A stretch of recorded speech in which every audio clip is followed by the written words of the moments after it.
From the Pep Radio Newsroom, these are the stories we are currently covering.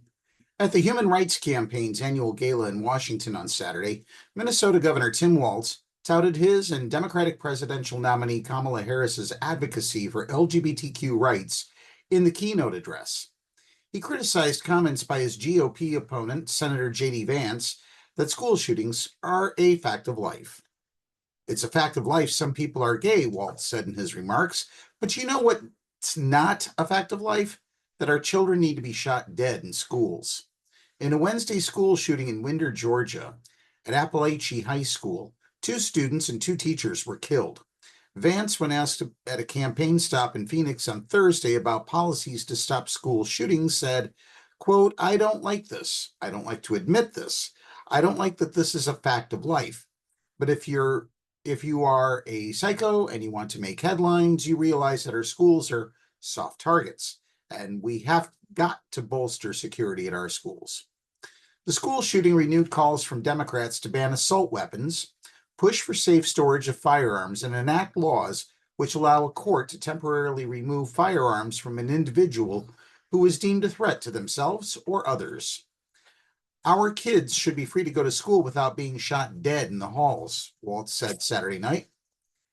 In his speech, Walz praised Vice President Harris for her long history of supporting LGBTQ rights, including officiating some of the first marriages in California after the U.S. Supreme Court deemed same-sex marriage was legal in 2015. When Harris picked Walz as her running mate in early August, the Human Rights Campaign, which is the largest LGBTQ advocacy organization in the country, praised the decision.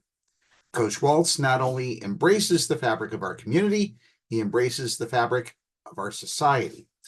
That thing that lifts us up, that strengthens us, that connects all of us. Human Rights Campaign President Kelly Robinson said before introducing Walz at the dinner. Walz has a long history of supporting LGBTQ rights.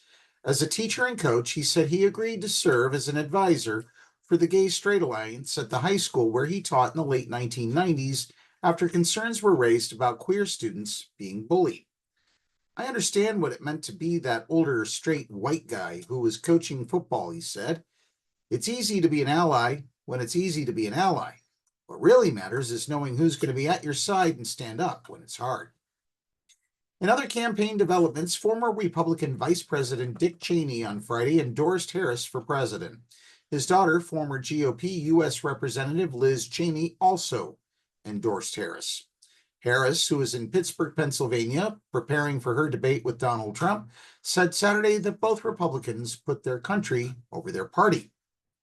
Vice President Harris also addressed reporters at the White House and said people are exhausted about the division and the attempts to kind of divide as Americans, and them stepping up to make this public statement, I think, is courageous. 6 far-reaching proposals to amend the Pennsylvania Constitution are unlikely to get the final legislative votes they need to reach voters in upcoming elections. Such measures don't need approval from the state's governor. However, they do require cooperation between the state House and Senate, which different political parties currently control. That split has halted progress on proposals where there's wide disagreement and ones that have bipartisan backing. That includes a long-sought amendment that would extend the statute of limitations for survivors of childhood sexual abuse. The legislature fully approved the amendment several years ago, but due to an error by the Pennsylvania Department of State, the measure never made it to the ballot.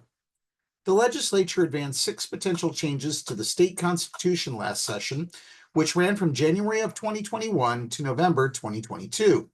The proposed amendments would first create a 2-year window for survivors of childhood sexual abuse to file civil lawsuits against their abusers or those who shielded the accused.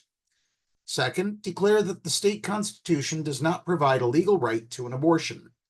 Third, require all voters to provide identification every time they vote, including by mail. Fourth, require the Auditor General to conduct annual election audits. 5, allow the General Assembly to override a regulation with a simple majority vote.